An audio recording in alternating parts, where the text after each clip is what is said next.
안녕하세요. 두 번째 월급입니다. 오늘은 제가 스마트 스토어 운영하는 전반적인 이야기를 말씀드리려고 하는데요. 영상을 끝까지 시청하신다면 영원으로 내 스마트 스토어를 홍보하고 매출까지 발생시킬 수 있는 방법을 알려드리도록 하겠습니다. 스마트 스토어는 크게 4단계로 운영이 됩니다. 첫 번째는 아이템 선정, 두 번째는 아이템을 공급하는 방법, 그리고 세 번째는 트래픽 유도. 이 트래픽은 방문자 수라고 쉽게 말씀드릴 수 있을 것 같아요. 그리고 네 번째는 구매 전환. 이렇게 총 4가지의 단계로 이해를 하시면 됩니다. 첫 번째 단계인 아이템 선정은 총 4가지로 말씀을 드리고 싶어요. 첫 번째로는 자기가 열정을 갖고 판매할 수 있는 제품인가. 그래서 저는 제 강의를 들으러 오시는 분들의 취미를 꼭 여쭤보는 편입니다. 그래서 본인의 취미가 예를 들어서 고양이 키우기다 라고 하면 이 반려묘에 관련된 용품들을 찾아보는 게 굉장히 많이 도움이 됩니다. 그리고 두 번째로는 온라인에서 수요가 충분한 제품인지 살펴볼 필요가 있다는 것입니다. 나는 굉장히 좋은 제품이라고 생각을 하는데 온라인에서 다른 사람들이 찾지 않는 제품을 판다고 하면 상위 노출이 된다고 해도 매출이 발생하지 않겠죠. 그래서 반드시 이 부분을 확인하셔야 됩니다. 세 번째로는 마진이 충분한 제품인지를 고려해 보셔야 합니다. 해외에서 물건을 공급받아서 관부가세까지 포함시켜서 배송료까지 고려한다면 팔리면 팔릴수록 적자가 나는 상품이 될 수도 있습니다.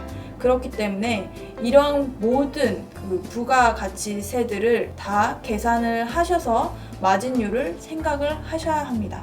마지막으로 네 번째로는 현재 상황에서 제품을 원활하게 공급받을 수 있는가에 대한 내용입니다. 예를 들어서 코로나 시기에는 중국에서 제품을 수급받는 경우 굉장히 힘들어질 수도 있습니다. 국내에서는 주문이 들어오는데 해외 배송이 막혀서 제품을 공급받지 못하는 경우가 생길 수도 있기 때문에 이런 이슈들이 발생하지 않는 그런 공급처들을 확실하게 확보해 두는 것이 좋습니다. 두 번째 단계 아이템 공급입니다. 아이템 공급은 크게 국내에서 해외에서 이렇게 공급을 받으실 수 있어요. 국내는 대표적으로 도매국과 같은 사이트가 있는데요. 이 도매국에서는 수량을 최소 3개 단위로 판매하는 업자들도 있기 때문에 여기서 샘플로 구매를 하시고 제품이 괜찮다고 생각하시는 경우 대량 구매를 해서 스마트 스토어에서 판매를 하시면 됩니다.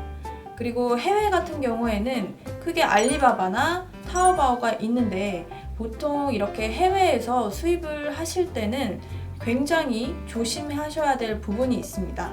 바로 전환법이라는 건데요.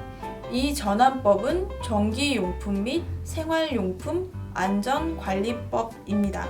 흔히 얘기하는 KC 인증 마크인데요. 인증이 필요한 제품들이 있어요. 충전식 전자제품이나 블루투스 기능이 있는 전자제품, 그리고 어린이들이 사용하는 제품, 그리고 화장품이나 식품류는 인증이 반드시 필요합니다. 하지만 이 KC 인증 마크를 받기까지 복잡한 절차와 시간이 걸리기 때문에 해외에서 물건을 구입해서 스마트 스토어에서 판매하려고 하시는 분들은 이러한 물품들, 인증이 필요한 물품들은 제외하고 다른 제품들을 생각해 보시는 것을 추천드립니다. 하지만 이렇게 인증받아야 되는 제품들이 많다 보니까 내가 파는 이 제품이 인증을 받아야 되는지 아닌지 헷갈릴 때가 있을 것 같아요. 그래서 인증표준 콜센터가 있습니다. 전화번호 1381로 전화를 하시면 이 인증표준 콜센터에서 이 제품을 한국에서 인증받아야 되는지 아닌지를 정확하게 알려드릴 수 있습니다. 이렇게 해외에서 물건을 구입하시게 되면 관부가세를 내시게 됩니다. 네이버에서 관부가세 계산기라고 검색을 하시면 관부가세가 얼마 정도 나올지 예상할 수 있는 그런 계산기가 있는데요. 보통 전체 배송비 포함해서 물품 금액의 20% 정도가 관부가세로 나옵니다. 관부가세 내는 방법이 있는데요. 첫 번째로는 판매자에게 송장 번호를 받습니다. 그리고 택배회사의 연락을 기다리면 택배회사가 먼저 연락을 해오는데요. 그럼 이때 택배회사에게 사업자 통관을 요청합니다. 그래서 사업자 통관을 요청하면서 사업자 등록증 스캔본과 그리고 페이팔 내역, 구매 내역을 스크린 캡처해서 메일로 전달을 하게 되면 이 택배 회사에서 관부가세를 먼저 지불을 합니다. 그리고 나서 저희가 택배회사 계좌로 그 먼저 지불된 관부가세 금액만큼을 택배회사에 보내주게 되면 관부가세는 말끔히 납부가 된 상태입니다. 이 세 번째는 트래픽 유도입니다. 제가 스마트 스토어를 만들었다고 해서 사람들이 방문을 하지 않겠죠. 당연히 이 스마트 스토어의 존재 자체도 모르는 사람들이 훨씬 많습니다. 그렇기 때문에 이 스마트 스토어를 홍보하기 위해선 다양한 수단들이 있는데요. 네이버 카페가 될 수도 있고 네이버 밴드가 될 수도 있고 아니면 유튜브가 될 수도 있습니다. 하지만 저는 이런 플랫폼들 중에서 블로그를 선택을 했습니다. 그래서 블로그를 개설해서 제 스마트 스토어를 홍보했습니다. 그런데 또 여기서도 문제가 있죠. 블로그를 개설한다고 해서 이 역시 사람들이 자동으로 방문해주지 않습니다. 그럼 이 블로그로 사람들을 어떻게 유입시킬 수 있느냐? 바로 모바일 통합 검색 상위 노출입니다. 이 모바일 통합 검색 상위 노출이 되려면 관련 제품에 대해서 키워드를 잡아서 이 키워드를 꾸준하게 최소 일주일에 3회 이상은 글을 업로드 해주셔야 흔히들 말하는 블로그 품질 지수가 향상되면서 내 블로그에 쓴 글들이 상위 노출되는 일이 많아질 수 있습니다. 마지막으로 네 번째, 구매 전환입니다. 이 구매 전환은 상세 페이지에 고객이 방문했을 때 고객이 이 상세 페이지를 보고 물건을 사느냐 마느냐가 결정되는 가장 중요한 부분인데요. 이 상세 페이지를 우리가 영업사원이라고 생각하시면 될 것 같아요. 오프라인에서는 영업사원들이 직접 발로 뛰면서 제품을 판매를 하지만 온라인에서는 이 상세 페이지가 곧 영업사원입니다. 그래서 영업사원은 당연히 호감이 가야겠죠. 그래서 상세 페이지도 역시 인트로부터 굉장히 재밌고 호감 가게 매력적인 글을 쓰셔야 합니다. 그리고 두 번째로는 상세 페이지의 사진들은 고퀄리티의 사진을 사용할수록 더 소비자에게 친근하게 매력적으로 다가갈 수 있습니다. 그리고 세 번째는 네이버가 싫어하는 단어들, 금지하는 단어들, 예를 들어서 혈액순환 같은 단어는 네이버 상세 페이지에 적고 싶어도 금지어기 때문에 작성이 되지 않습니다.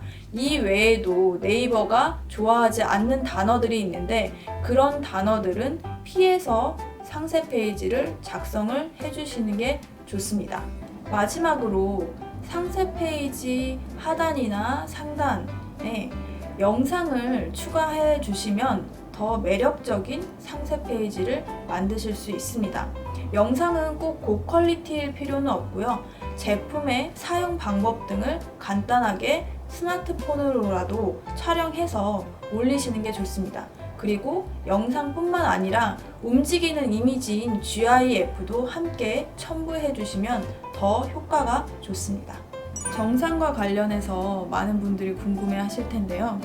이 정산은 물건을 소비자가 받고 이 소비자가 구매 확정을 누르게 되면 구매 확정을 누른 날로부터 영업일 기준 이틀 이내에 등록하신 통장으로 돈이 입금됩니다. 지금까지 스마트 스토어 운영 방법에 대해서 설명을 해드렸는데요. 어렵지는 않으셨을지 굉장히 걱정이 되기도 합니다. 마케팅이라는 것이 돈이 들지 않을 수 없는 그런 분야이지만 온라인에서는 유튜브라든지 블로그라든지 인스타그램 같은 플랫폼을 자신이 충분히 잘 활용할 수만 있다면 영원으로도 누구나 스마트 스토어를 홍보하고 또 매출을 발생시킬 수 있기 때문에 여러분들 너무 걱정하지 마시고 한번 도전해 보셨으면 좋겠습니다. 이 영상 끝으로 더 궁금한 점이 있으신 분들은 아래 하단에 댓글을 남겨주시면 제가 최대한 빨리 댓글을 남겨드릴 수 있도록 하겠습니다. 지금까지 시청해주셔서 감사합니다. 저는 두 번째 월급이었습니다.